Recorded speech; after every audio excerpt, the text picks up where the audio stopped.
Hey there! Today we're making 3 super simple vegan lip balms. After a bunch of trial and error, I found my favorite blends. Each recipe shares the same few base ingredients, and then each one has a couple of little extras to give it a different feel, texture, and smell. They're natural, easy to customize, and you can pick the one that fits you most. Okay, let's jump into the first recipe. For the base of each lip balm, we will use candelilla wax. It gives just enough firmness without making it too hard. So I added it to a bowl together with castor oil, which gives the balm shine and helps it stay on the lips for longer. Next I added almond oil, which works perfectly to keep everything light and smooth. I melted it all slowly over a double boiler. Once everything was fully melted, I took it off the heat and waited a few seconds so it cooled down a bit. While I was waiting, I added a pinch of mica powder, which is a natural mineral powder that adds a soft shine. I used the golden shimmery one just to add a little spark. You can totally skip it, I just like how it looks. Next I added a couple of drops of mint essential oil. It gives a nice, fresh and cooling feel, which I love, but if your lips are sensitive, you can skip it. At the end I added vitamin E, which helps keep the oils fresh and stable for longer. Mine didn't want to drip at all, as you can probably see my struggle here. It was way too thick, so I just removed the little plastic dropper from the top. And then eyeballed a few drops by adding it to a small spoon and pouring it into the mix. Lastly, I transferred the mixture into a little tin and waited a few moments for it to solidify. This one sets into a soft, everyday balm with a really smooth glide. The mint gives a gentle freshness without being too strong. The texture feels light but hydrating, and the little shimmer is very subtle but looks very nice. It also sticks around well without the need to constantly reapply.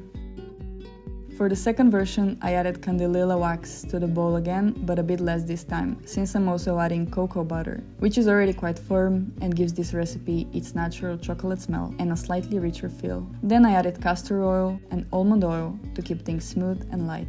I melted everything slowly until the wax and cocoa butter were fully melted. Once it was off the heat and had cooled for a few seconds, I added a pinch of mica powder. You can use brown, red, or even a soft pink. Just give it a good mix so it doesn't get clumpy. Next, I added vitamin E and a drop or two of vanilla fragrance oil, just to deepen that chocolate smell. I mixed everything, poured it into tins, and let it set. This one feels buttery and smooth on the lips, and it melts instantly when you apply it. The chocolate vanilla scent stays soft and subtle, and the texture feels rich, buttery, and soft.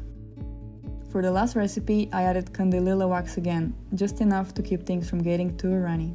Then castor oil, which gives a thicker, glossy feel, and coconut oil, which melts right away on the lips and feels super soft and hydrating. I melted everything gently over a double boiler. Once it cooled off slightly, I added a pinch of mica powder for shimmer, but again, it's totally optional and only if you want a more glossy look. Then I added vitamin E and mixed it in. At the very end, I added a drop or two of sweet orange essential oil for a warm citrusy aroma. I mixed everything, poured it into a tin, and let it set at room temperature. This one turned out to be very soft, melty balm with the glossiest finish. It feels extra nourishing on the lips, and it has that gentle coconutty feel that's really nice for warmer days. And that's all of the vegan lip balms. Each one is simple, customizable, and really easy to make. I ended up making a few more variations, like mixing in different mica powders to get different soft colors. For the chocolate lip balm, I added a drop of clove essential oil, and it worked out super well. I also added a pinch of vanilla in the coconut balm, and ended up being very nice too. So don't be afraid to experiment and create a lip balm that feels exactly right for you. If you want the full recipes, swaps, or troubleshoot tips, I share everything in more detail on my blog. And if you want more simple, natural DIY like this, feel free to subscribe. Thanks for watching, and I'll see you in the next one.